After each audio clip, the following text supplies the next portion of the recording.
Hello and welcome to the hashtag Proud to be LBUSD podcast series, Leading Students in Times of Crisis. I'm your host, Christopher J. Itzen, and I'm here with two special guests today for this episode.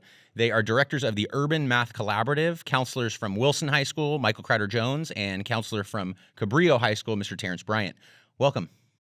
Thanks for having us. Yes, welcome. Thanks for having us. So very excited you guys are here. And so for our listeners at home that don't know is we sat down and did some recording last year. Right. And we're going to have this conversation, and then COVID hit. And so everything kind of shut down on production, and we all went our separate ways to do what we needed to do for running the district and helping our kids. And so I'm really glad you guys are here. Excited to have you back. So thanks for coming out. Yeah, no, thanks for having us back. We're excited. Yeah. It's definitely been something we've been talking about because we're interested to share our story. Awesome. So let's get right into it. So let's talk a little brief background on the two of you. Who are you? What's your educational journey? How did you get into this role? And then we'll dig deeper into kind of the emergence of the Urban Math Collaborative and kind of where it's at now. Okay. Well, I guess I'll start. So I started as right out of college as a avid tutor at Cabrillo High School. From there, I did some substitute teaching, and I was a long-term sub. I liked it. I didn't know out of college what I wanted to do, so I was doing the avid tutor thing while I was getting my master's degree. So after I finished that, I was like, well, actually, I think I want to teach. So I went back and got my credential, and I actually got a job in one of those rare occasions as a university intern. So I didn't have to do student teaching. I was able to get paid while I was getting my credential. I was teaching history. So my credential was in history. Finished that program up, taught history at Cabrillo along with Avid. So I became from an Avid tutor to an Avid teacher. Taught history, Male Academy, every level of history, U.S. history, modern world history, government economics. I was the teacher of record for football, so kind of did it all at Cabrillo. That was home for the first 10 years of my career. Then I decided I wanted to take on another challenge in the world of counseling. So I got my counseling credential.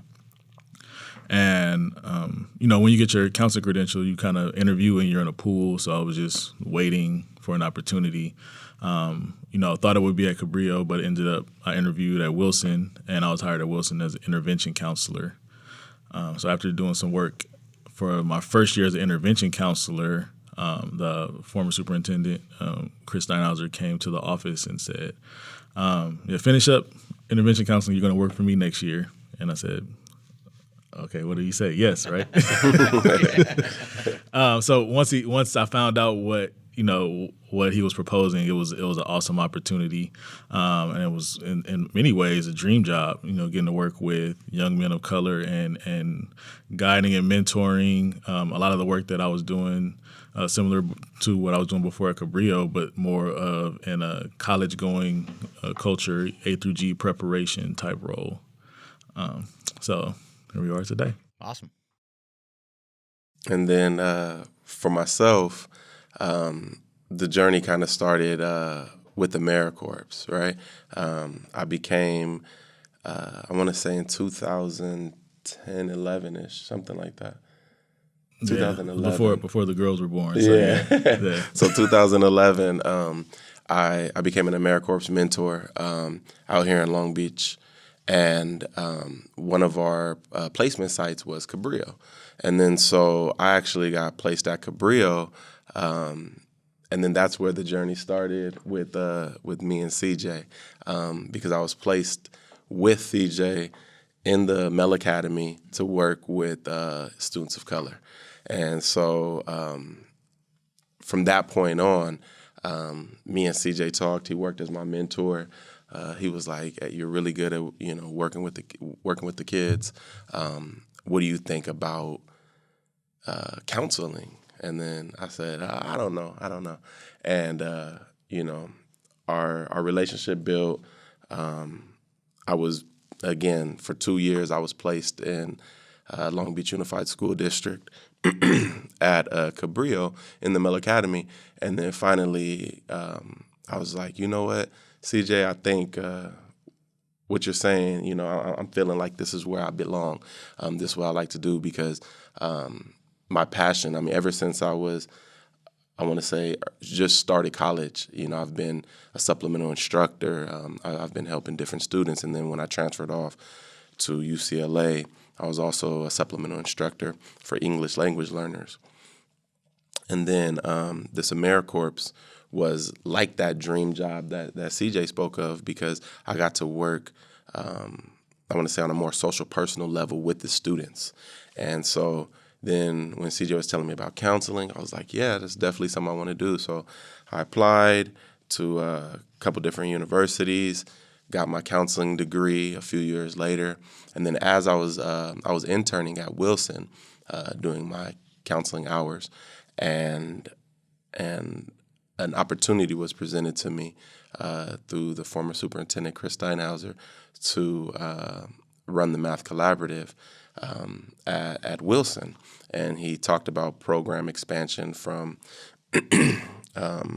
Jordan, and then to have that at Cabrillo and Wilson. And then I want to say, just rewind a little bit, a year or two prior to, I want to say, about 2 years prior to actually running the Math Collaborative, and I worked with Miss Doris Robinson, and she actually worked as one of my guiding mentors as well, where she brought me into the Math Collaborative at Jordan, helped me understand the ins and outs of it, and then also took me to her summer camp that she has at Cal State Long Beach. And then I worked as a counselor and a teacher for the students up there for 2 years prior to me actually getting the position that I was offered by Chris. And that's where I really began to see the Math Collaborative, what it was, and the excellence behind it, right? The strength behind it, and the influence that it has, and it was just amazing. So when Mr. Steinhauser said, "Hey, Terrence, we're looking at opening up a Math Collaborative at Wilson and Cabrillo. Would you be interested in that?" Like CJ said, this was another opportunity to have a dream job. Something that I was extremely passionate about. So I took the job, finished my counseling degree, and then the first semester I started at Wilson and began to build the Math Collaborative there. And then the next semester I went to Cabrillo, and then from that point been at Cabrillo.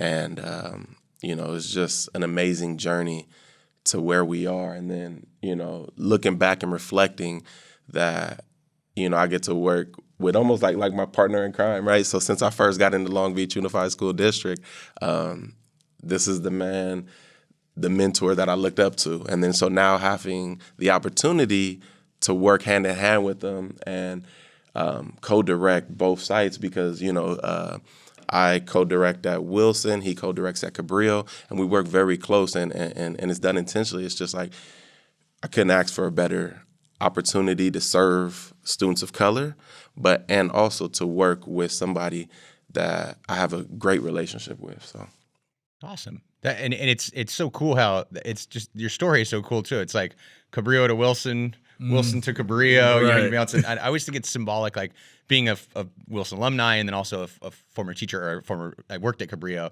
with both of you for brief time. Right. It's just tribute to the symbolic piece of it, where it's like the West and the East, they're bookends for the city in wrapping around our kids. And I think that's kind of a cool image in my head, just thinking about that. And so let's dig in. Let's talk about the UMC. Let's talk about from the birth, maybe from Jordan, and then kind of what it's become. And give me the basic. If you're trying to sell what the Urban Math Collaborative is, what is it? So the Urban Math Collaborative, I'll give you the birth of it, right? So the birth of the Urban Math Collaborative started from a dissertation, someone's dissertation at Claremont University through Harvey Mudd. And so it actually developed, and I get all this information from Miss Robinson, because as she was mentoring me those 2 years, I was really inquisitive, saying, "Oh, what is the Math Collaborative? How did it start?" And then, she worked as a great mentor in telling me the foundation, because we have to understand where it comes from to understand where we're going, right? With the Math Collaborative. So it started as just a summer program for 8th graders going into 9th grade through Harvey Mudd at Claremont University. I believe Dr. Leon Woods, Reverend Dr. Reverend Woods, it bloomed out of his thesis or dissertation. And from that point, there was the first trial. Miss Robinson got involved in it, and then she's took it over. And at Jordan, like I said, I had some exposure with the Jordan's Math Collaborative through the summer program. And I want to say it's been in the district, I want to say 8 years. Yeah, 8 years. And Ms. Robinson has done an exceptional job to make sure that our students are receiving all the resources they need, and then also becoming college eligible, right? A through G eligibility. And then I don't want to leave out the program was intended for African American students. So it was definitely a program to make sure that we're providing the resources and support needed for African American student success, right? Because when you look at the overall statistics, and we start looking at data, we see that this is a population for African American males in particular where the numbers aren't reflective of who they are and who they can really be, right? So it was really an opportunity. The Urban Math Collaborative is an opportunity to provide the support necessary and the resources to make sure that, one, our kids are held accountable, our kids are going to college, and there's a huge exposure to STEM, right? So we expose all of our students to STEM fields. And kind of like what we're doing with Wilson and Cabrillo is we have a partnership with Caltech where we're actually, and we'll talk about that a little bit later, where we're exposing them because we want to make sure that our students have every opportunity possible. So the birth of it from Jordan and the success from Jordan under the lead of Miss Robinson really captivated our former superintendent, Mr. Steinhauser, Chris Steinhauser, in which he was like, hey, this needs to be at every comprehensive high school. And it's definitely a goal, and it's something that we're looking to achieve, is to have it at every comprehensive high school. But as of now, the schools he selected for expansion were Wilson and Cabrillo. So that's kind of where we're at, kind of how it blossomed, like in a quick summary of how it blossomed and some of the history. Yeah, definitely. No, Terrence has all of the history. Like I said, I came in later. He actually showed me how to do it because he started it at Wilson. So as I was intervention counselor, I observed him, and we met a lot and collaborated. And then I kind of saw, okay, this is how it runs. This is how it's supposed to go based on the model that he learned from Jordan, and then in turn duplicated at Cabrillo, and I duplicated at Wilson. And that's cool, that multiplier effect. So that's always wonderful because you see that. I mean, it's like the teaching movies that you've seen over the years where it's this great teacher and they do this amazing thing. And then you hear the real story and they did something great, but when they left, that program went into the wind and disappeared, where you're seeing something that's, she's had this legacy at Jordan of building this, and then you've been able to take the ball and run with it and expand. And then even it's so cool to hear you partnering together at Wilson and making that connection. But then when you left to go to Cabrillo, you kept that connection, and now it's spread even more. So when you talk about that, what do you do? What is their Math Collaborative? So what is the work? So you've talked about who our population is, who you're focusing. You're focusing on your students of color. Really looking at, just from what I know and talking to you in the past, really looking at that data of A to G rates and suspension rates and all the different grad rates and all the things that we need to look at and saying, okay, these students are not getting the supports they need. Right. And then you talked about the accountability and the mentoring piece. What do you do? So what is the Urban Math Collaborative? So it's a delicate balance, right? Because we're looking at data, but then we're looking at human beings as well.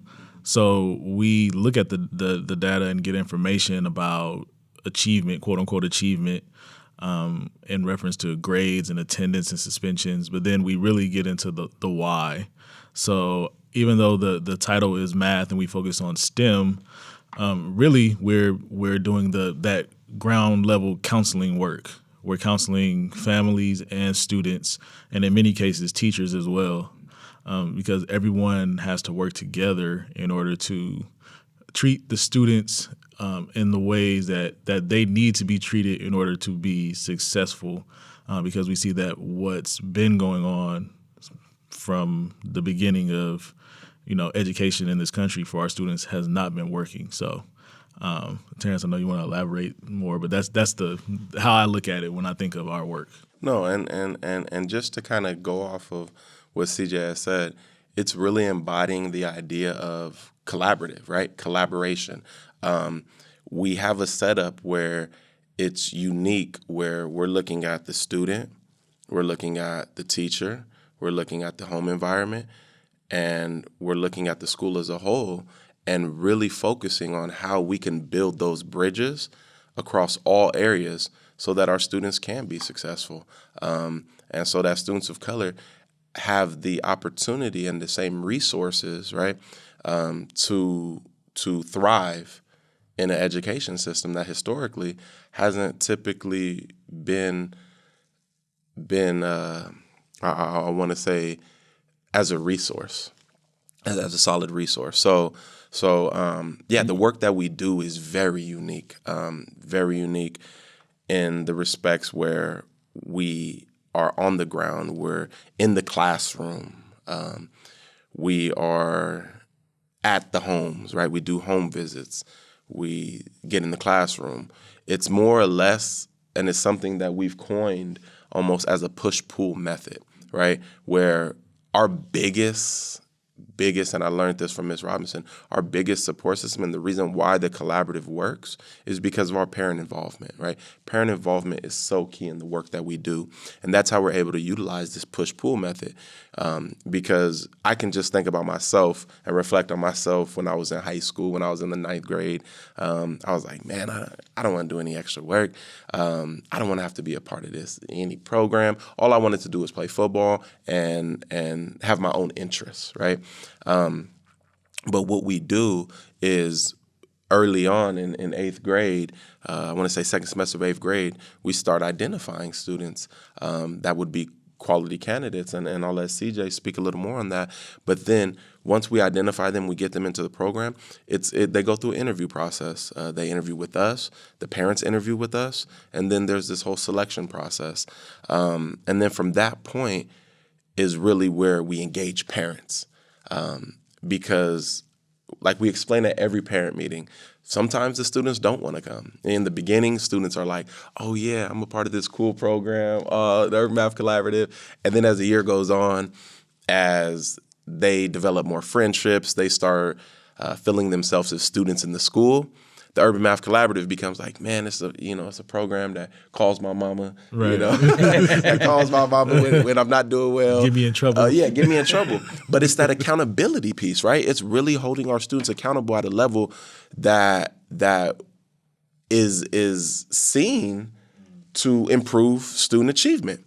And so from that point, we're on the phone with parents and we're like, hey, we need you to push the student in the direction, that we see best fit for the student, and we will pull the student. And it's really that push-pull method is really a guiding factor to get the students where they need to be by the time they hit 12th grade. And because graduation from high school is an expectation, college entrance is another expectation that we have. So in order to achieve that, we need both parties. We need the parent support, and then we need the our program support where we're pulling them through. So it's really a unique balance in the ways we work with the students, the parents, the administrators, counselors, teachers, in all areas, where we are advocates for the students, where in some cases they're big brothers, uncles, however they want to refer to us, and it really is a family. It's something that we hone in. So, every advice that we give each one of our students that we're able to connect with is really intimate advice that we would give our own children. You know, we have 2 young daughters. They're growing up together and going to the same school. But it's really advice that we would give our children to make sure that they are understanding our education system every step of the way, understanding how to be successful. And it's a term that we use too. Let us be your navigators. Let us be your Siris, right? And, I tell my students all the time, we type in an address on our cell phone, and Siri tells us from point A to point B, left to right, and we trust that wholeheartedly to get to our destination. And when we have someone like CJ leading, right, and we have someone like myself leading, let us be your Siri. We've been through this process. We've navigated it. Let us help you navigate to get to where you want to be. That's awesome. And I love because you started with saying taking data and turning it on its head a little bit, because data is numbers to most people, but there's so much more to data than that, right? Those relationships, those constant conversations and connecting with the parents and even feeling out your students through that mentoring, that's also data, right? I mean, that's going to shape where you're taking them. So what do you do? So from here, I'm interviewed into the program, or students interviewed into the program, and they're selected. Is it a course? Like what's the logistics of it on your campuses? What does it look like? So there's a few ways that we, I want to say, keep tabs on the students once they're in the program. The number one way that we do is the after school program, and of course we'll talk about what that looks like now in a minute. But a little different these days. Let's frame it for when we're in school, right? We're on campus, Right. and then we're going to dig deep, because we got to talk about how have you sustained this. Right. Yeah. So that's the number one way, and that's honestly the biggest challenge as well, because a high school student staying after school for another hour is not their favorite thing to do, obviously. So we have to make the parents, like Terrence said, make the parents see the value in them staying after school, and then they make the students come. So that's typically how it goes. So in that after school program, we provide mentoring. We have excellent college aides that are still fresh with the high level math in their minds, and they're able to do a lot of the tutoring work. We have teachers that come in and tutor on their own time for free. That's awesome. Yeah, after school. Once they see, and Terrence can speak a little more about the competition that we do with the students after school. The teachers see the improvement in the test scores, and they get excited and they want to help, and they want to say, well, what can I do? Because we don't know what you've done, but all of a sudden they're getting A's and B's on the quizzes, and I'm not doing anything different, so it must be something that you guys are doing. So that's the main thing. And then the next thing, like we said, is calling the parents regularly. As we know, technology is there for everyone to use, but a lot of parents just don't have the time to log on and check frequently, daily, about the student's progress. So we do a lot of that work as well. And the parents are so appreciative, and we can catch a lot of the things early, whereas it may take until the progress report for a parent to find out that the student hasn't been attending class or hasn't been turning in assignments, and we can give that to them weekly. So then we see the turnaround, and the kids, they thank us for it, but in the process, it's growing pains for sure. Yeah, definitely. So that's definitely one way that we keep tabs on the students and hold them accountable. So Terrence, I'll let you take over. Yeah, so it's listening to CJ speak on all of this, it's funny because we both have college aides, and one of my college aides said one time, because some of the students get mad at the college aides and then get mad at me, and then he said, or one of the students said, "Man, you're a snitch. You're a snitch. That's all you do is you tell." And then so, he stopped talking to one of the students, stopped talking to one of our college aides for a little bit, and then I intervened, like, "What's wrong?" And then he's like, "Man, all they do is tell, Mr. Bryant." I said, "Well, they tell because I tell them to. Like, I make the call, so be mad at me too." And then they're like, "Oh, well." No, I was like, but you got to understand, it's it's for your benefit, right? Yeah. We've seen the transformation. You've seen the transformation, and like CJ said, there's a lot of growing pains along the way. But now that we have a class of seniors, And even into their junior year, they're telling us, thank you. Like, thank you for being on us. Like really, thank you for holding us accountable.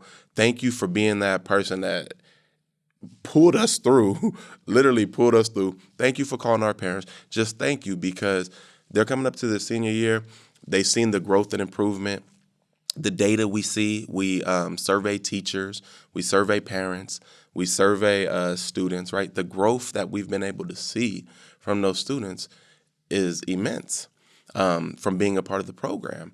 And even some of the A through G numbers we ran recently, for students being in the program, there's a higher percentage of A through G completion than students that are not in the program. So it's things like that again, we get buy-in from the parents, we get buy-in from the teachers. And then like what CJ was alluding to earlier, we run something in our after-school program to create competition, right? Because we tell our students all the time that we live in a world full of competition. Like from the moment we're born up until now, there's always some sense of competition. And even till later, I mean, in our careers, right? We interview for jobs, which is a competition. It's an applicant pool. We apply to different schools. It's an applicant pool. It's a competition, right? It's a constant reminder of that, how we are competitive people. And we all have this competitive nature. So what we did is one summer we linked up and was like, hey, how can we engage the students in math where we're just not providing that supplemental instruction where it's like 2 + 2 is what, class, right? It's really, because we don't want to be, we wanted to create a innovative, right, approach to learning. So we came up with this idea of the MBA, and not NBA, but M, so Math Basketball Association. Okay. And then so what we do is at the beginning of the year, we put all the students in teams, so teams of 2. And then from that, there's weekly competitions. And so what we do is we speak with the teachers, because the teachers, again, are really supportive of the work that we do. So we speak with the teachers help us create a supplemental instruction lesson plan for the students, and then we deliver that 30-minute segment of whatever lesson. And then so students are engaged, they're taking down notes, because they understand that right after that 30 minutes, it's game time, baby. Like it's game time. And then so they get into that mode of competition. And so you see students during that next 30 minutes really engaging themselves and, raising their hand to do math problems so they can get a point, right? Because we have it set up where there's a structure, right? There's regular season, and according to the points you get each game, then you place yourself in a seed. And the top 8 seeds make it to the playoffs, right? And then what we figured at that point, we was like, okay, so if we have 8 seeds make it to the playoffs, we have 16 teams, and we have only 8 seeds make it to the playoffs, what happens to the other, right, 8 teams? So we're like, hey, we have to keep people involved, right? So what we did was we created something called a draft in the NBA. So if you don't make it to the playoffs, you can be drafted by another team. So what ends up happening is as you move through the playoffs into the championship, what it eventually comes is half the class versus half the class, right? And then so they're all competing again. It's that competition in us, right? It's that competitive nature in us. And then we throw in incentives, right? So there can be, pizza and gift cards and things like that through some of the partners we work with. So there's that championship celebration. We ended up buying a little trophy so like they could hoist it up, and it's really cool when seeing it. And the students are into it. They're competing. And what really drove this, right, was data. We looked at math numbers, right? How African American students and Hispanic students, right, male, are not achieving in math. So students of color, how male students of color are not achieving in math at a high level in comparison to other subgroups. So we identified factors that students really struggled in, and we did it by trial and error, really, just trying to see when our 8th graders come in, where they struggle. So we give them a placement test. And then so through that placement test, we've seen that integers were a huge problem. And then we both understand that if you don't understand integers and concepts of adding, subtracting, multiplying, dividing, positive and negative numbers, then it's going to be extremely hard to do any math from that point on. So we gave out integer tests, and we said, okay, let's see if that's the point. And we identified that 87% of students coming in to the 9th grade at our respective sites had trouble with integers.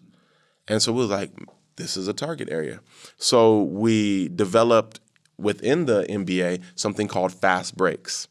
So the team could score extra points on a fast break by getting called up to the board while the other two teams are competing, they have 10 seconds to complete an integer.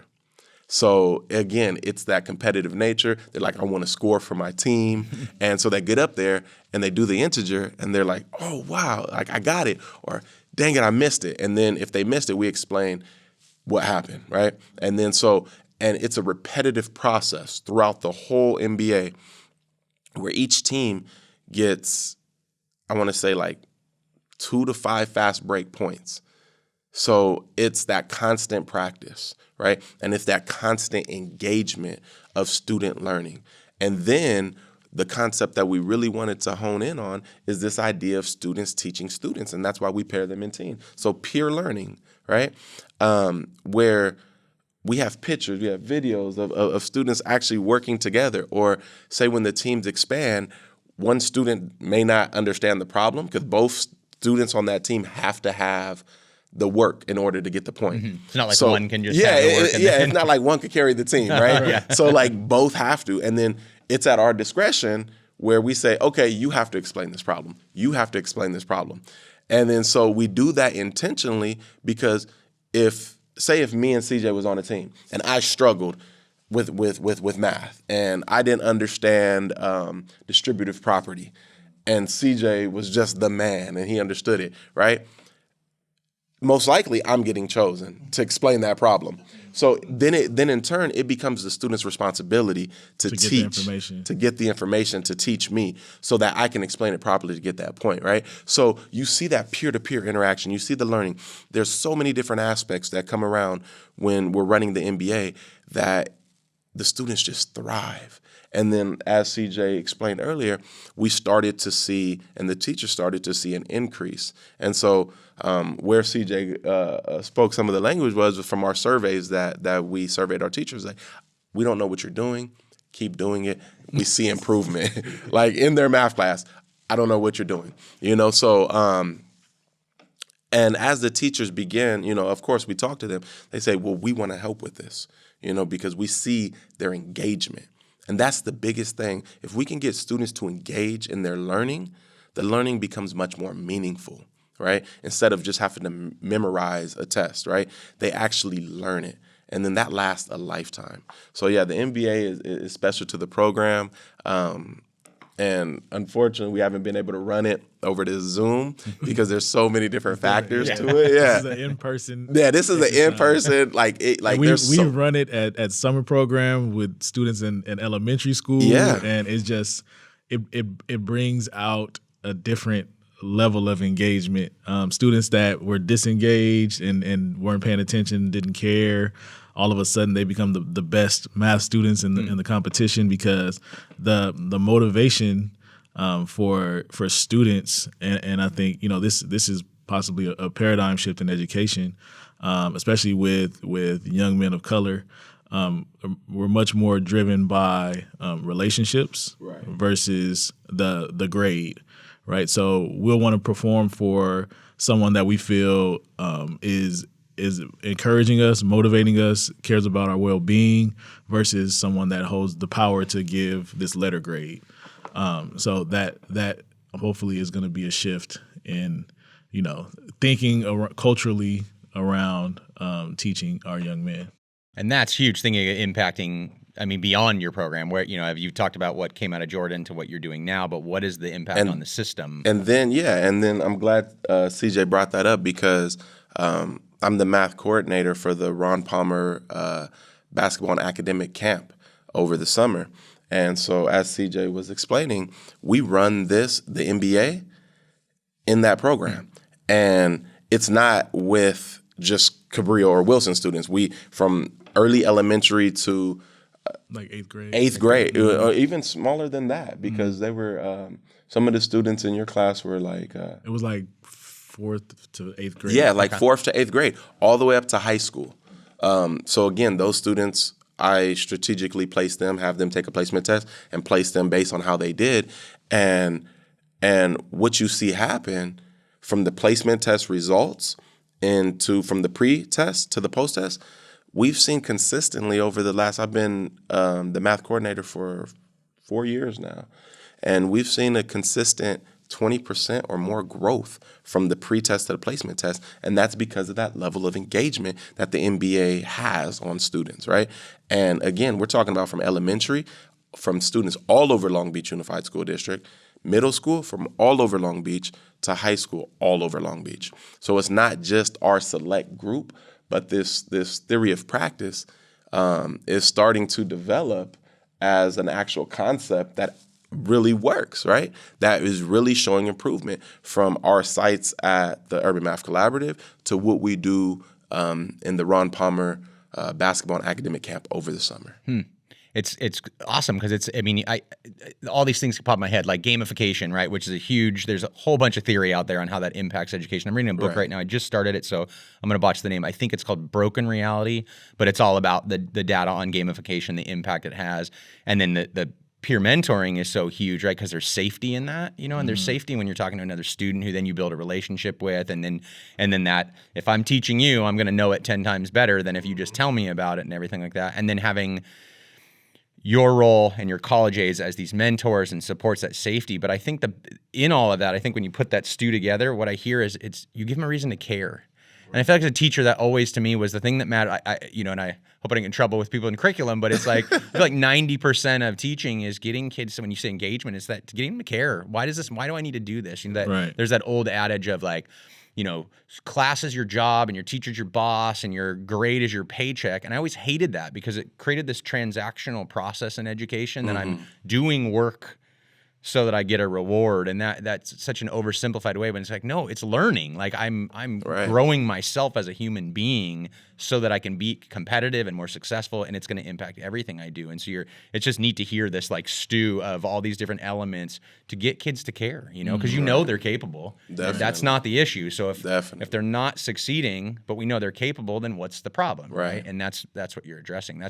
Yeah, and in reality, when you're learning about leadership and organizational management and all of those things, we don't the things that we tell the students is not in reality what's practiced. Like we're teaching, focus on the individual, focus on their motivational factors, what they need, what motivates them, extrinsic versus intrinsic motivation. But when we talk to the kids, we're saying, do this for a grade.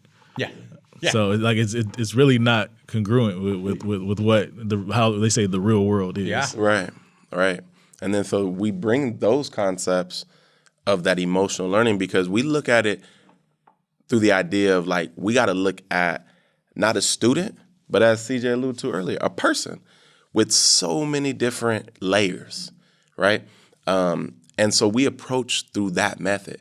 And then we also understand that engagement in anything is going to bring the best out of you, right? Instead of just sitting back hearing a lecture and things like that. So we really work on these concepts, and there's so many different facets where we're pulling from parents, we're pulling from teachers, we're pulling from administrators, we're pulling from the student, right? We're pulling from ourselves, we're pulling from our college aides, right? We're really working and developing a huge system. We talk about it all the time, systems of support for our students so that they can thrive.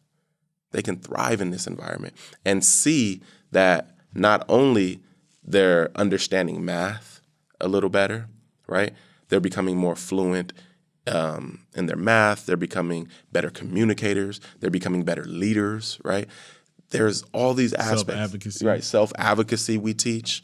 There's so many different aspects that go into the Math Collaborative. And it's just, it's this unique, like you said, stew that just really hones in on the student and each individual student. And that's why, like we discussed with our former superintendent, that's why we keep the numbers where they're at, because we want to make sure we're looking at quality over quantity, right? Because otherwise things would just become watered down. We won't be able to provide the same level. And we want to make sure that with each student that we do have, there's an impact on their learning, on their life, right? We look at personal and academic success.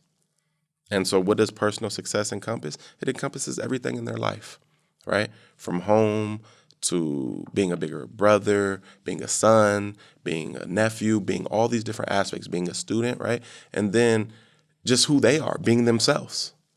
And then we look at the academic aspect where we can't forget that. You're a student and we need you to achieve. So it's those real conversations, and I don't think any of our conversations, and I think what make it so powerful is that none of our conversations are ever watered down.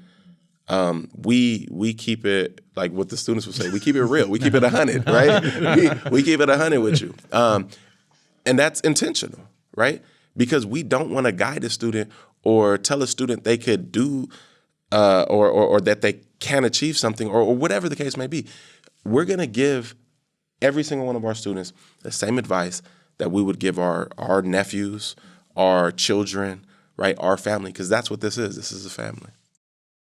And I'm glad to see, and Terrence will get there soon. So I started off as, older brother, cooler older brother, and then I transitioned into uncle, and now I'm in full-fledged dad now. So Terrence is still in the cool uncle stage, but he'll get to the dad stage soon, and it's a different dynamic because the college aides help out a lot because they're definitely cool older brothers at this point. Yeah. And we get to kind of train them and sit back and take more of an administrative approach. And then we step in, when it's necessary. Yeah. So those dynamics, those different layers are definitely needed.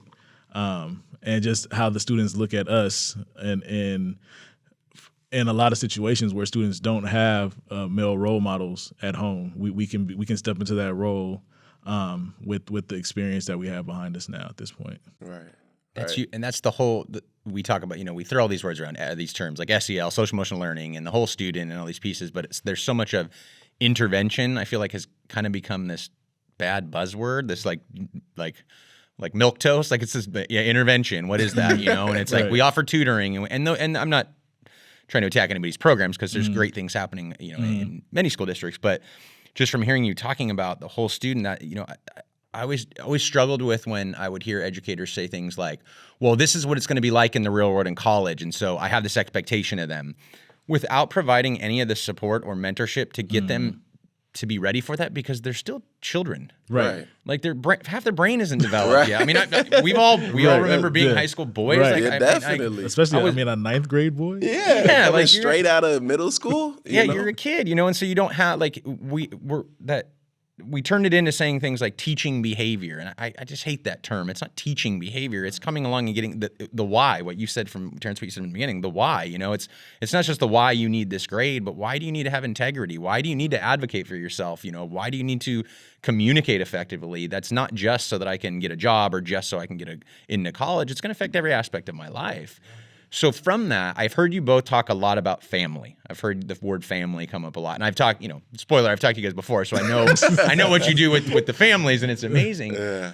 So talk a little bit about that, a little bit more about the details about how you connect with families, what the impact is, and side question, I don't want to go too far with it, but how has that impacted the families?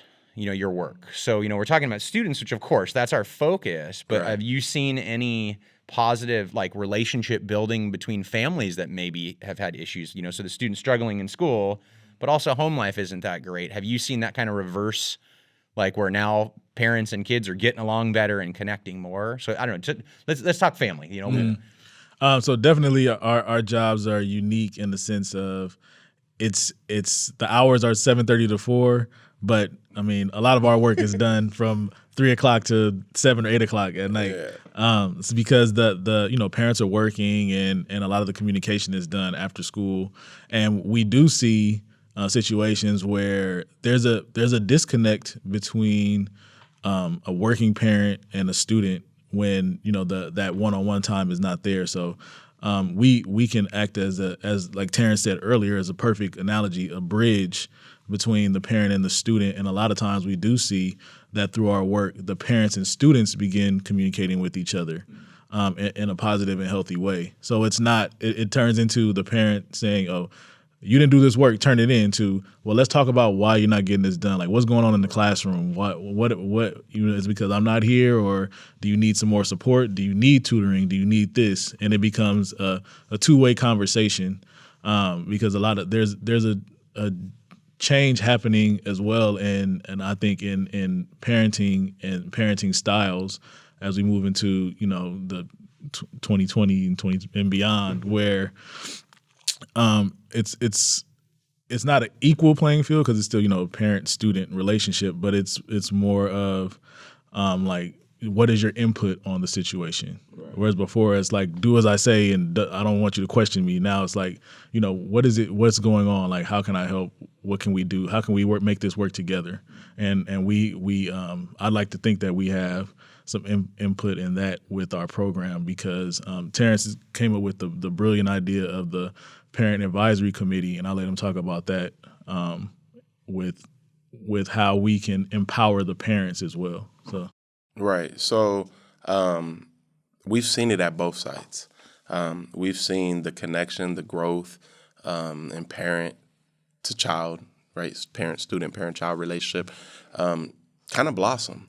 There's been incidents where even I want to say I had a foster student, right? But that relationship mold because the level of engagement, because I want to say kind of what we're doing too is by our efforts of bringing the parents in, it's reciprocating to have the parents be brought into to their child's education. And so those conversations can be fostered around what's going on. Like, do you need more support? Do you need more tutoring? Are you going to their after-school program? Right? And so those kind of conversations are seen throughout the program and are communicated with us as well, and especially through our parent surveys, where they're saying, thank you. We've seen a change in him at home. We've seen a change on how he's communicated with me at home. Our relationship is getting better. And these are actual quotes from parents, right? So it is unique. And then we don't really think about that, right? It just kind of happens. So it's not. It's a very organic process. Yeah, it's a very organic process. We're not predetermining one of our goals. Hey, make sure that, parent connection with student is, but it happens. And it happens because of the attention to detail with the work that CJ does at Wilson and that I do at Cabrillo and that we do together at both sites. Because we look at it as a family. This isn't just a program to us, right? This is a family. This is a place where, we get together and we literally get together. We have a holiday event, which I'm really bummed about it because the parents that we've had for these last 4 years, we won't be able to have this holiday. This is their senior year. Yeah. And then so right before winter break, we have a huge festival. And because we really believe in the idea that you work hard, you play hard. We can't work ourselves to death. Then what's, we look for gratification in something, right? So we got to understand, if we put in the work, if we put in the effort, we can treat ourselves. We can have a little bit of fun because we handle business first, right? It's work before play. So with our different events that we do to bring the families closer together, we've even seen other families become closer together due to the Urban Math Collaborative, which I've seen at Wilson, seen at Cabrillo, because of different events that we have. And, just to speak on our holiday party, which is, again, the students would say it's cracking, so we play games, right? We get there, we thank the parents, we give out awards during that time for progress, for great attendance, for grades, and different things like that. And then we unwind, right? And there's food there. Games. There's games. We have parents wrapping gifts. We have parents there. It became a competition. If you haven't noticed, we compete in everything, right? We compete in literally everything. Even our programs compete on a basketball tournament. So it'll be Wilson versus Cabrillo for a trophy. But we compete students versus parents in a holiday jingle. And it has to be a made-up holiday jingle. And right now, it's tied 1-1. Right, it's tied 1-1. So it's things like that we do. Right, we just don't want to be the program, the directors that call every time their student needs to do work, or because then we'll also make those phone calls and say, hey, such and such is doing excellent, and we thank you for that because we know that this is coming from you. So just building those connections, and I mean, to be honest, it's our privilege to serve their student, and we remind the parents every time we get a chance. Thank you for allowing us to work with your student so intimately like this, because ultimately you have the control, right? So we see families start to become closer together. Not only families as student to parent, but other families, they begin to bind, and so that's where, as CJ said, the PAC committee came about, right? It's the Parent Advisory Committee. And because we started to see that the parents wanted to be involved so much that we've never seen before. And so we were like, hey, what do we do with this? You want to be involved? Yeah, wow, what do we do with you? What do we do with you, right? So we gave parents a leadership role. We let them be advisories because, again, if we're looking at this as a family, we want their influence just as much as, what we feel is going to be best for their students, right? For their children. So we have month or quarterly meetings where parents, they sign up. There's a president, there's a vice president, and there's like a secretary almost, where she just takes all the notes. But it's their chance to leave their imprint on the program too, because when we go to that table and we discuss things, we say, what do you think will work best for the program, right? Because we're not the know-it-alls, right? Actually, our program, I've said it already, it works because of our parents, right? So to have their input on how the program should be ran, right? To have their knowledge of their own child, right? And to how we can best support them. That's what those PAC committees are about. And then that helps us in turn, even though not every parent is on that PAC committee, but it gives us a better understanding on how we work with all students, right? And even when we work with students beyond our program, because at Wilson, at Cabrillo, we have students that come into the program and that are not on our caseload, but we still serve, right? It just really gives us a better understanding of how we need to move and how organic we need to be at every given time, because every given student is unique in their own way. And there's certain levels of support that need to be offered, and then there's other support that doesn't need to be offered for certain students. So, the PAC committee was really a way to get parents involved in their students' learning, in the program development. And just on campus. A lot of parents had never been on campus before our program. So getting them in the campus, seeing, the other things that, are offered, getting them involved in PTSA and things like that. So, and wanted to build off of something that Terrence said that was actually really profound, is the positive parent phone calls and the role that plays in building the relationship between the parent and the child. So many of our parents have only received negative phone calls about their sons for the entire academic career. So whenever the school is calling, It's time to get in trouble. What happened? So to get calls and say, you know what, they got an A on their math quiz today. And then, the kid gets home and the parent showers in with the love, like, oh my God, I'm so proud of you. Like, I love what you're doing. And then in turn, the student comes back, oh, guess what my parent did? Like, they were so happy I got, whatever because of my math score. And then you see those connections forming. Build. And then I can speak for both of us when I say at first, when we first started this, when we would call parents, it was more or less that, what happened? Yeah. What happened? What they do? And then we'll be like, oh, well, this is who we are, Like, no, not really. But then the calls were picked up more frequently because they knew that it's out of love, right? Like I take it back to, again, raising my family, right? And even when my mother raised me, and, it was like, whether good or bad, it was out of love. Right? Whether she got on me, put me in punishment, it was out of love.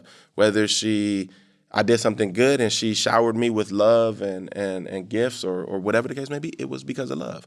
So it's that mutual feeling when we engage with our parents. And so the parents love to hear from us. They'll be like, oh, hey, how you doing? And then, even though we may be calling and say, hey, they missed Zoom class today, but we have like a good 2-3 minute conversation about, oh, yeah, family's good. Da, da, da. Okay, so what's up, Mr. Bryant? Or what's up, Mr. CJ? And then we'll be like, oh, such and such. All right, I'm going to get him. Do you want to talk to him? Yeah, I want to talk to him. That's exactly who I want to. I got your number, but I want to talk to him, right? And that's the kind of relationship we have with our parents. Because the parents trust the program. They trust us. They trust the process because what they've seen, what they've experienced, and what their kids are actually telling them too. So it's unique in that way, So many different factors, the more we talk about it and break it down, it's like, oh yeah, we do this too. So.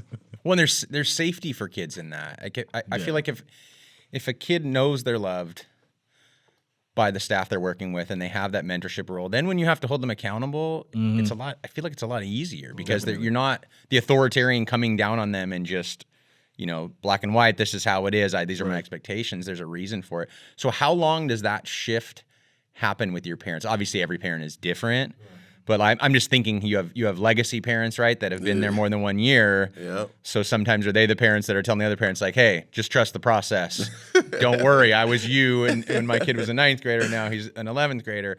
How over kind of broad scale, how long do you see where the parents start to take on that role where they go from what do you do to, hey, why are you calling? What's going on? And then having those conversations. I think, like you said, it's different for every parent. What I've noticed is immediately from the call in 8th grade or the interview, they were like, whatever you're offering, yes. Mm-hmm. Like, what if you're offering support for my son? Yes, we want it, whatever you have to offer. And then they get to know us and we get to know them. And then I think once they understand who we are as people, it happens. And I'd say it probably takes a semester, probably the first semester. Yeah. And I think what CJ touched on was very key. Because we start this process early, and we're reaching out in 8th grade, so 2nd semester, 8th grade. And the parents are like, what? There's something like this? Yes, I want my son a part of that, right? It's because they understand the level of support. They tell us, man, I wish I had that kind of support. And then as they begin to keep in contact with us and become more frequent with us. We touch base with parents every week. And this is our whole program. So, we got, almost 100 kids, 90-some kids. We're touching, in each program, we're touching bases with parents every week. So it's that constant communication. And then them knowing, like, hey, the consistency, he's there. So it takes about, if we were to put a timestamp on it, because each parent is different. Some parents that work more, it's harder to build that, and that may take a year, But, it just depends on, but average, if we were to put a timestamp, it would be about a semester. But I want to say from the experience that I've had, mostly off jump, parents are like, this is amazing. Yes, I'm very happy that you guys, chose my son to be a part of this. Because again, we go through the interview process, not only with the student, but with the parent. So during that time, the parent gets to know us too a little bit, even though the interview process is brief, it's about 30 minutes to an hour, but they get to kind of see. So me, I'm a very, what's that thing I always say when I can sit down with people and kind of feel them out. I go off people's vibes, right? And I think like we all have certain vibrations we put off, right? And I can pick up on positive, negative energy, things like that. And I know I'm not the only one. I know that's what parents do. Parents do too, especially when you talk about working with my kid. Because I'm very protective over my daughter, and I know CJ is too. So if someone says they want to work with my daughter, I'm gonna fill them out. I'm gonna be like, okay, so what's up? Let me, I want to get to know you. And so I think that's kind of what the parent does during the parent interview. Because they ask us plenty of questions. And then we answer in our introduction. We try to answer all the questions, but then there's always still more because it's that fill out process. And from that point, they understand that it's all positivity, it's all love, it's all authentic, right? And it's all real. And I think that's a big part, is just our authenticity in what we do, and it's seen. So. Yeah. All right, so let's talk now. Let's talk the present, right? Let's talk the elephant in the room. That everybody I've interviewed for this podcast, we've had to get to this point, that mask. Yeah. So you've had tremendous success. This program has taken off. You've built from this legacy of others that have done this work, and you're obviously both are. I mean, this is the third time I've had a conversation with you. You're so passionate about the work, and that's where that consistency comes from, which allows the program to succeed. From even hearing you say from when the parents kind of feel you out, but then you deliver, and so you build those relationships, and that's going to of course affect the kid positively. So March 13th happens. You have to adapt through just survival mode through the rest of the year, as everybody did. Now we're in a new school year. What are the challenges? What are you dealing with right now? And I know some of them are going to be generic challenges that all teachers are dealing with and counselors and stuff. But what are you guys dealing with this gem that you've kind of polished and built, and now we're in the digital only age, and and then just the trauma, that everyone's going through, but your students are going through. Definitely. What's it like now? It's definitely challenging. The challenge is every student is in a different situation at home. I mean, that's the elephant in the room, as we say. So I know that we have some students that were very engaged on campus that have a decreased level of engagement at home. Some of it is technological. Some of it is, like you said, just the heaviness of the weight of what's going on in the world, and students just not feeling like wanting to be a part of the process of education right now. So realizing and understanding that people are doing what they can with what they have and where their psyche is at the moment, and being empathetic to that while still holding students accountable.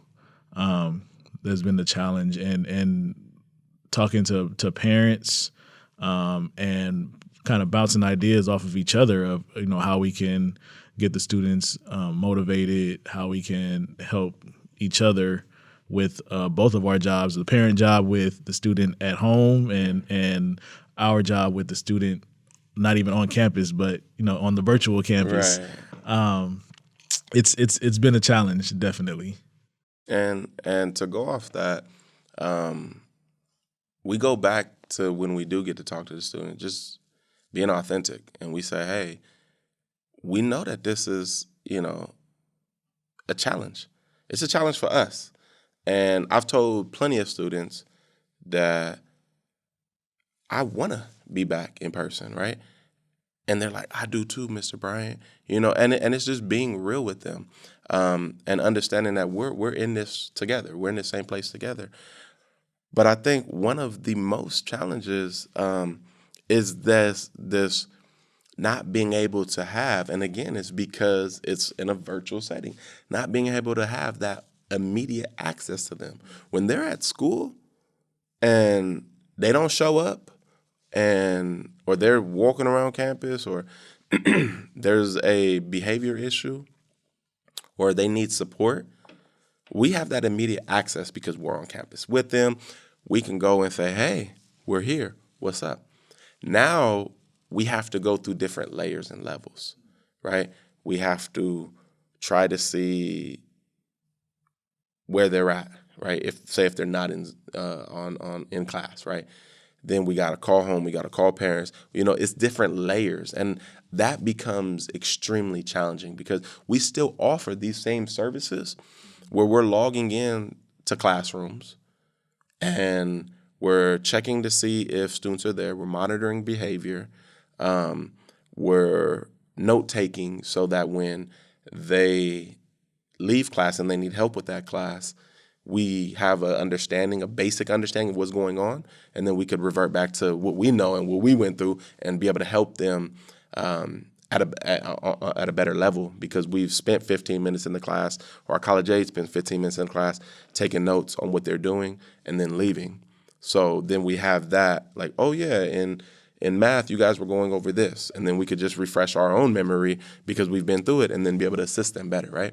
So we still offer that, but then I guess where the challenge comes in is when students are not in class. And I'll give you a particular incident where we have this one student, again, that was extremely engaged while he was there in person. And every time he's going to log on to class, it's sending him to one teacher's class and one teacher's class only. And so I emailed teacher, and then I got in teacher's Zoom session, and me and her spoke, and we said, hey, he's trying to log on to your class, but it's literally directing him to another teacher's class. And all of his links were set up like that on his Canvas. Don't know how, don't know why. And then she was like, oh, really? And I was like, yeah. She was like, okay. And then so I FaceTimed him, and it's just having to use these other methods. I FaceTimed him. I had her on Zoom, and I said, show her what's happening. And she navigated him through, said, okay, that didn't work, so go to dashboard. She went to dashboard, boom. And then it's like we can't give that immediate help. I put in a ticket. He didn't end up getting access to classes, any of his classes, for 2 weeks later. So when we talk about challenges, right, and that's out of his control, that's the kind of stuff that is really challenging because this is something out of his control. He's, with some teachers were, or actually almost every teacher was understanding and to say, hey, okay, I understand what happened. I'm gonna let you make up the work. But then the amount of pressure now that puts on that student to keep up, miss the sessions, so he doesn't have the understanding of what was going on anyways, and then asked to make up all that work and then keep up with, and then keep going. So, and I've experienced that with a few different students, and not the majority of our students, but a few of them. But it's challenges like that make this online platform so difficult. And then for the students that are texting us through Remind, saying, can I just come to the school? Can I just come to the school, sit in your classroom? And I told CJ about that, and we're like, no, we can't. Yeah. We can't. But he's yearning for that support. Mm-hmm. He's yearning for that interaction, which creates a level of disengagement, right? Because accountability pieces are gone. All these different things. Students could literally just turn off their camera and do whatever they want. And I've seen it because when I call students, I say, hey, when you see me log into your classroom, your camera better be on because I want to see what you're doing. And then, I tell the parents, tell them the same thing. Well, teacher says we don't have to. Well, when I'm there, do it because I need to see that you're engaged. It's the only way you can. Yeah, that's the only way I can give a good assessment that, yeah, he was engaged. And when I talk to your parent, that you were engaged. When I talk to the teacher and I say, hey, when I was there, I seen him, taking notes and things like that. But I've seen students where they turn on their cameras. And then I've seen this number where cameras looking at them and they're like this. And I know exactly what you're doing. You playing video games or you watching, whatever the case may be. So it's, so I could just imagine what's happening when the cameras are off, right? So, where there's been situations where teachers have said, hey, every time he's here in the beginning of class, really engage. And then the other half of class, I start calling on him. I don't hear nothing from him. Then when I send the breakout rooms, he doesn't go. Again, another indicator that he has left the room, that he's doing something else, right? So these are really the challenges that we're facing within the program, right? And just after talking to the students, the mental drain this is putting on them. Because they're asking, when are we coming back? I never appreciated school so much. Like I hear that almost every Zoom session we have. I've never appreciated school so much. I can't get the help. I can't get the support. And then when I do reach out, it can take weeks. Yeah. Right? And that's an issue when we're talking about equity, when we're talking about providing the support we need. So that's why we do our best to stay as diligent as possible on contacting parents all the time, trying to do home visits if we figure out students aren't showing up to class or have consecutive days missed. And just the communication method, right?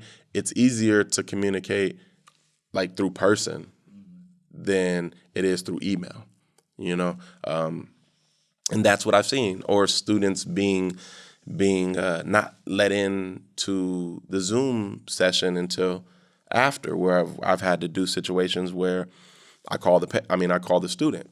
I'm like, hey, are you still in the waiting room? I'm still in the waiting room. Okay, FaceTime me. Okay, and I'm literally sitting there holding. Wow. Yeah, while the student is listening, waiting to be in the and then I'm emailing the teacher, hey, can you please let him in? 10 minutes go by because they're teaching, right? They're teaching. It's nothing on their, but he showed up a couple minutes late, or there's been instances he showed up on time, but the teacher's just trying to hurry up and let people in because they have a lot on their plates too, and he ended up getting left out. So I'm sitting there holding, and then about 10, 15 minutes later, and after because I already emailed 10 minutes later, then she said, oh, I'll let him in. But that was 10 minutes. And if I wasn't doing this, he would miss out on a huge amount of instruction. Yeah. Right? And that has been, some challenges. Just really trying to navigate this. Because how I spoke to earlier when I said, when I told the students, let me be your Siri, your navigator. It's hard to do this because we've never been in this, right? We've never had to navigate this situation, so we're with them. So, and we let them know this is a learning process for us too. Just have some patience. We have to, just like we trust the process that we're going to get you through and get you where you need to be, we have to trust this. We have no option. We have to trust this process right now. So it's just really getting students to understand that, really getting teachers, because I said teachers are overwhelmed right now. So just being able to have even some of the levels of support we had in the past with that direct, okay, whatever you need, I got you, to hold up because I'm still trying to figure this out. Yeah, I don't even know what Canvas is. So these are some of the challenges that are now pressing. But I think we're doing a good job at doing our best to help navigate students to be successful, working with some of the admin, working with the teachers that we work very closely with, and things like that, because, this is all new to us. But there are generic challenges, and then there are extreme challenges. But just understanding that we can get through this. And then, one thing I'm telling a lot of my students now is that the great thing about you is that you made it through 100% of your worst days already. So with that mindset, whether you consider this a worst error, you already have the track record to show that you've made it through. So let's continue to push, right? Let's continue to take on this adversity of having to navigate a new platform, because it's only going to make us better people once we get through this, once we get back on campus. And then again, like we said, students have found a new appreciation. Yeah. So I'm excited. I'm excited when they come back. When they come back, they're like, I'm not missing a day. I'm not missing a day. We're in your program. We're this. And we know that's going to be, it's going to be, yeah. Right? At first, it's going to be boom. We're going to be like, yeah. And then we're going to have to do that push-pull method again, right? But it's just, the great thing about it is it's all giving us a new perspective on life, a new perspective on ourselves, on our students, and really seeing how we can channel different aspects of us that pull us in certain ways where we still prevail and we still push through. So I trip out because just being on campus with both of you at certain times, and I always think back when I was pathway coordinator and I'm bouncing off the walls to different classrooms to find out about stuff, and every time I walked into Michael's class at lunch, there's like a bunch of kids in there every time. Always. More kids at lunch than during the class. Yeah. And so I always, the kids just surrounding him, and then you left, and then Terrence is there, and I remember even in some of the difficult times, we're having issues on campus and we're doing supervision, and the question always is, where's Terrence? We need Terrence right now. Where is he? He knows these kids. He can connect to them. Or if I went over to that side of campus and walked over, there's always kids in your room. There's always those connections. And so to not have that, those students have that, you're right. I mean, I just instantly went to that when you said that, like just them not having that place to go or that person, that human connection there, and now having to do it in this world. And I always think too of family trauma. If you've grown up in trauma, like I can't imagine being forced to be home for months with the family that I grew up with. I don't think I would have made it through that. Like I don't know. I was never home on purpose for those reasons. And we have students that it's like, especially when we first hit the lockdown, where are you going to go? Like you're stuck at home. So if it's bad at home, that's your reality. You have nothing to escape, and you can't get to school. And so I want to flip and ask a personal question. You don't have to go too far, but I want to center on both of you now for a second. So you really talked about the impact of your students. So with the administrative team I'm part of at the district, we've been talking a lot about in the last couple months about moonshot. So President Kennedy says, we're going to the moon. And everyone's like, that's impossible. That's crazy. Few years, it happens, right? Innovation comes out and this moonshot happens. And really we're in a time right now where all my close teacher friends, the noise we're hearing across the system is just everybody is traumatized right now and losing their mind and stressed out and just trying to push through. And we have to have that moonshot mentality right now. That's the only way we're going to get through this, that this is the reality we're in. So what are we going to do? How are we going to do the impossible? And, in talking to you over the years, you're both moonshot people anyways. I mean, look at what you are tackling by building this program. You said all these students aren't getting served. All of these things for generations have not worked in education. We're going to take a stab at trying to figure out how to support these students the way they need to be supported. Now you're asked to do that on a whole nother level, right? That's something that's unprecedented in 100 years. How are you feeling? Like, how are you both doing right now with navigating that, of trying to still be that for your students? You have your own family, right? And dealing with the trauma of COVID with your own families and everything. Where are you both at right now, just personally?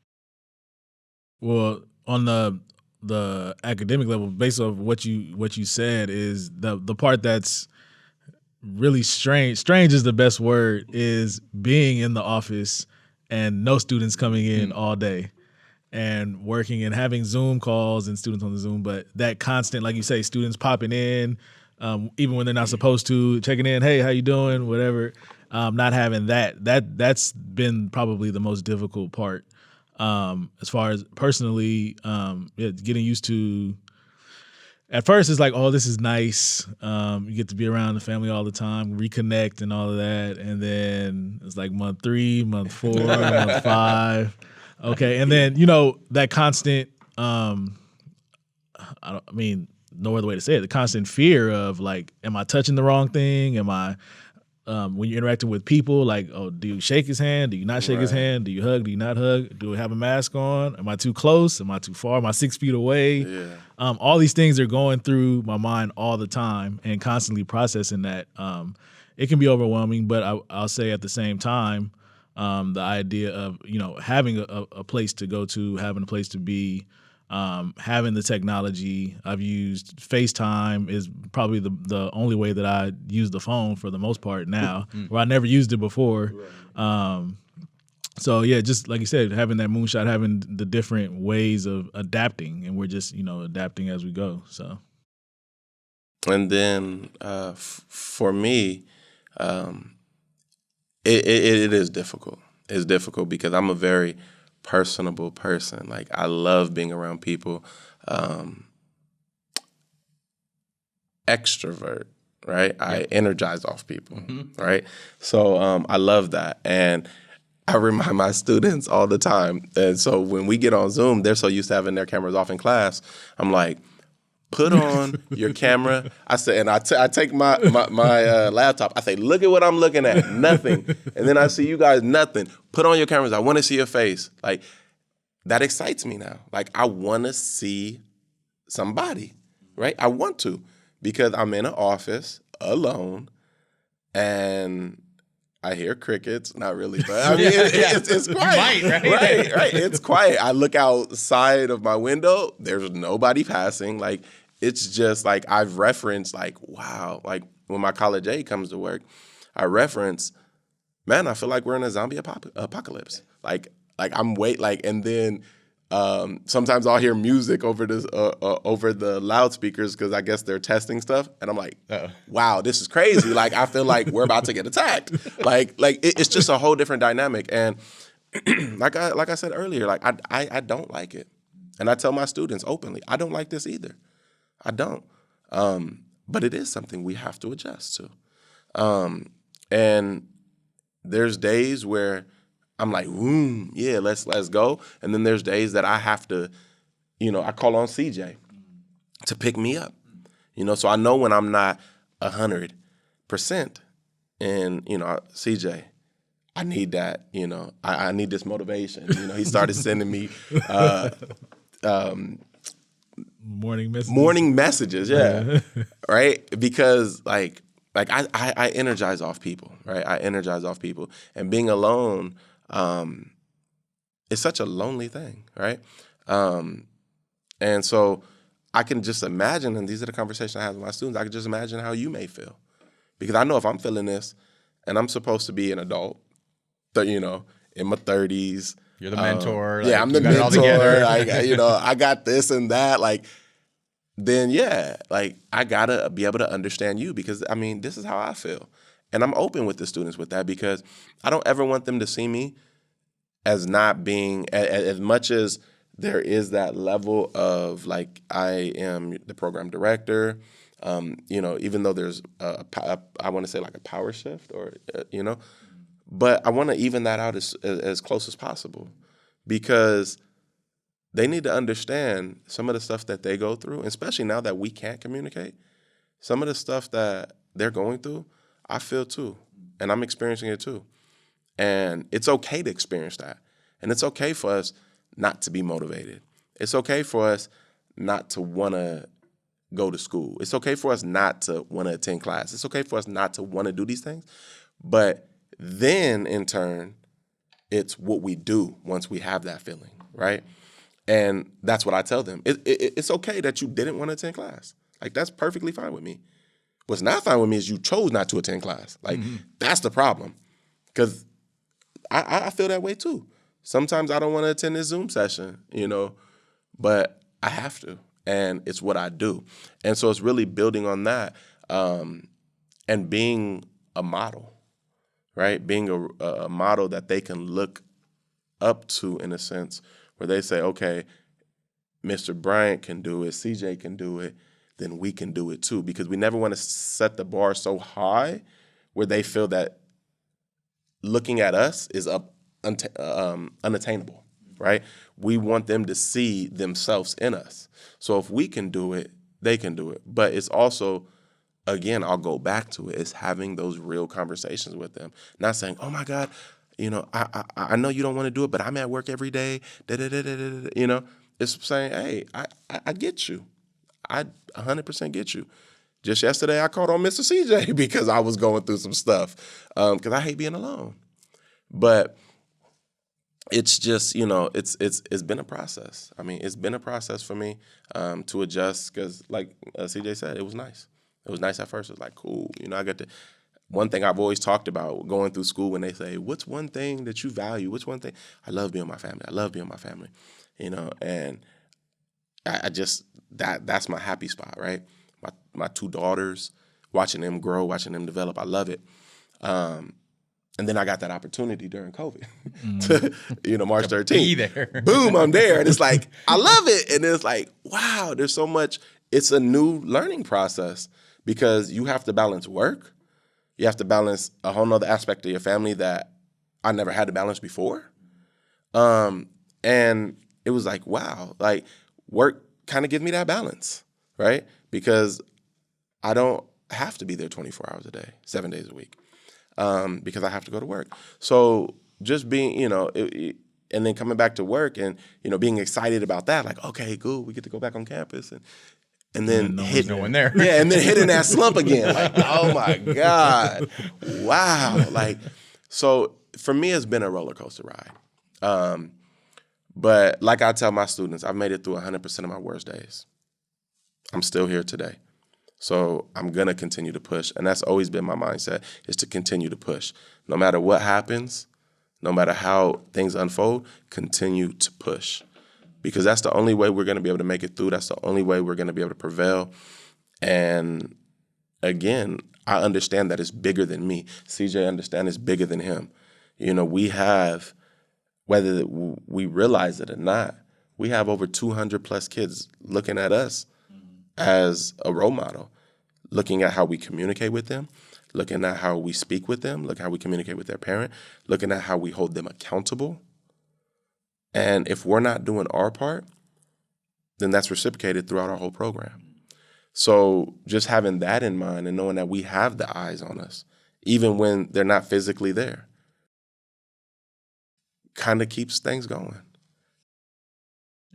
Speaking to what Terrence was saying about the messages, like my writing has been crazy for the past 2 months. Like every morning I get up and I write.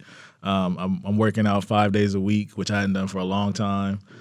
So those kind of self-care things become more of a priority because I realized that before I started doing that stuff, like I was feeling like depressed.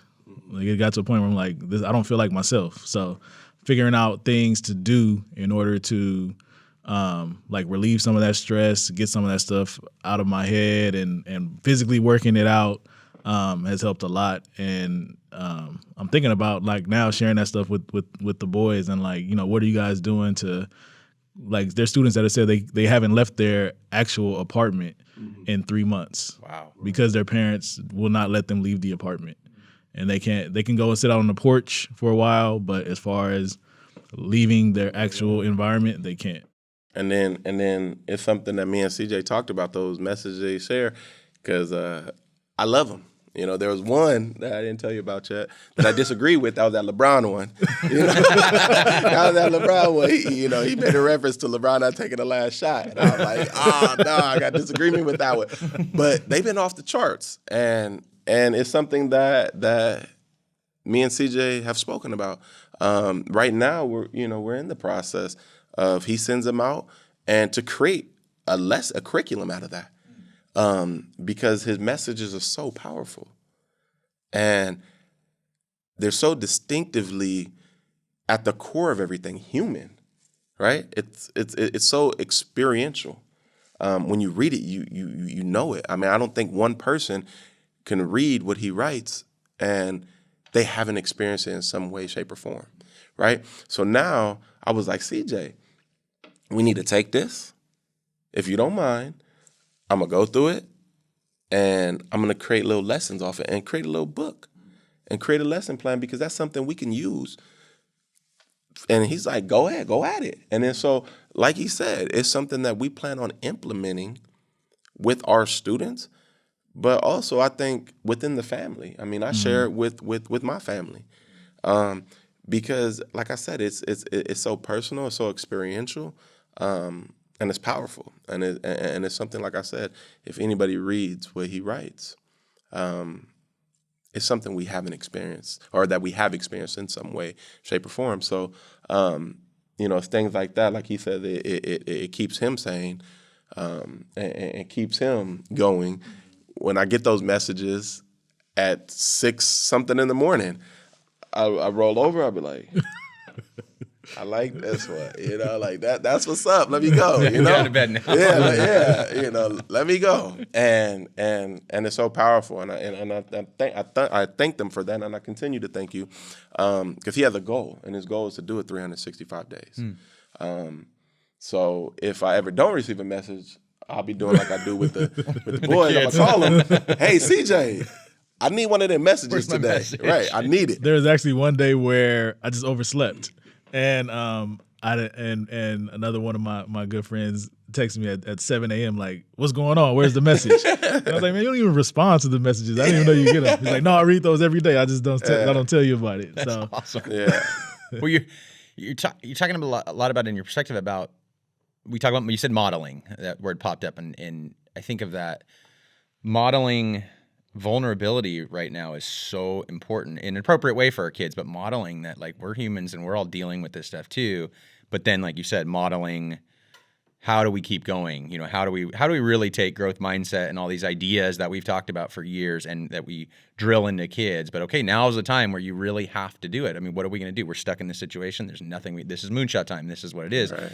It's moonshot for them in their own personal life of surviving this time, and that if Right. they've had some momentum in your program and just in life and they're doing well, and then something like this hits and it can just stop all of that in its tracks, and I think that's powerful to hear. And I often think about how, I was thinking about the other day more from a technological stance, but it fits into everything you're saying, how there's so much where I feel like we're doing because we're like, well, we have to do it this way right now because so we got to use this new technology. We have to adapt the way we connect with kids, or like even you're seeing new lesson ideas come up for social emotional learning. We're focusing even more on that now. But I'm also excited about what that's going to do when we're back in person, because we're not just going to ignore all the stuff that we built. It's now going to be things that enhance what we do when we can be face to face with our kids. So that's exciting to hear. Like when you're talking about, you're already thinking about social emotional learning on a whole nother level, and we talk about it all the time in education, and we do it. I mean, people do some amazing things, Right. but how paramount that is. And I feel like this made us really kind of have to reflect and think about that the whole student, we talk about it, it is the whole student. There's nothing we can do about it now. So let me ask you, because I've taken a whole bunch of your time and I know you guys are very busy. And so what's something you want to tell your kids, your families, the LBUSD community right now? What's it doesn't have to be advice, but just from what you've gone through in building this program for the last few years, now adapting to these new challenges, what's something you want to share with the community? It can be anybody within the community. I'll say that we have a new appreciation for the hard work that goes into the entire system, the school system, all of the considerations that have to go into taking every student every day into account, and just how hard everyone is working, because I see from, teachers, the administrators, district personnel, how hard everybody is working to try to make this thing work out of a seemingly impossible situation. And people are coming up with brilliant ideas and finding a way. So just knowing that everyone is thinking about you and your students, and thinking about the families and how we can make this the best educational experience possible for everyone involved. Yeah, and to be honest, to echo those sentiments, right?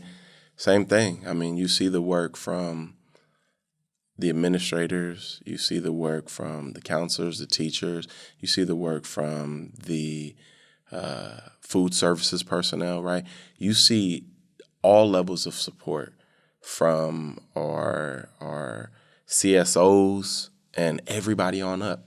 And how, which is really unique about Long Beach, which I appreciate about Long Beach, is you really see everybody taking their roles and trying to drive it in the best way to serve our students, and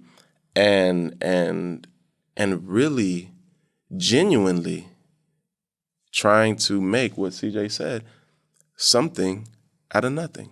We were hit with an unfortunate pandemic, and caught us all off by surprise. I don't think with everything we had, we could have been prepared for this, right? Because we never thought anything like this would happen.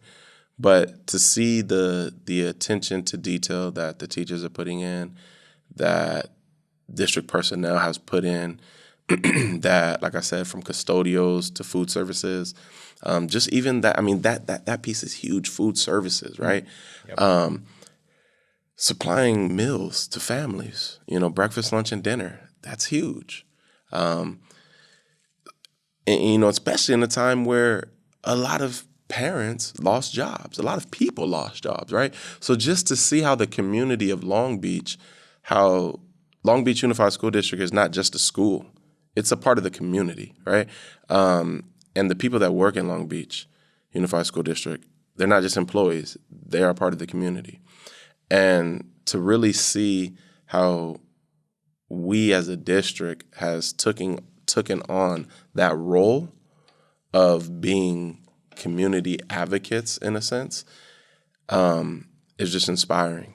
It's inspiring, and just sitting back, reflecting, thinking about that, thinking about what everybody across the board has done to really become innovative, to really make sure that all students are trying to get the education that they deserve is like I said, inspiring.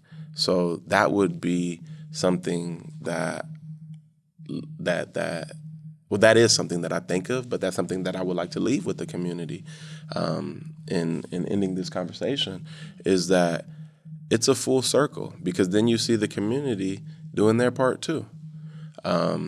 Much like, the parents of the schools, right? Everybody full circle being engaged and seeing what it truly means to be a part of a city, a part of a district, a part of a community, and how that all intertwines.